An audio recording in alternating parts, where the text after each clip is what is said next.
আসসালামু আলাইকুম রাহমাতুল্লাহ। আমি আপনাদের সামনে কিছু কথা বলবো, আপনারা শুনবেন। যে ব্যক্তি ফজরের নামাজ ছেড়ে দিবে তার উজ্জ্বলতা কমে যাবে। যে ব্যক্তি জোহরের নামাজ ছেড়ে দিবে তার রুজির বরকত কমে যাবে। যে ব্যক্তি আসরের নামাজ ছেড়ে দিবে তার শরীরের শক্তি কমে যাবে।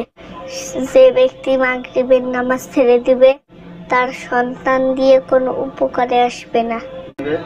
যে ব্যক্তি ইশার নামাজ ছেড়ে দিবে তার ঘুমের তৃপ্তি নষ্ট হয়ে যাবে। আপনারা সবাই 5 ওয়াক্ত নামাজ পড়বেন। সবাই কথাটা মনে রাখবেন।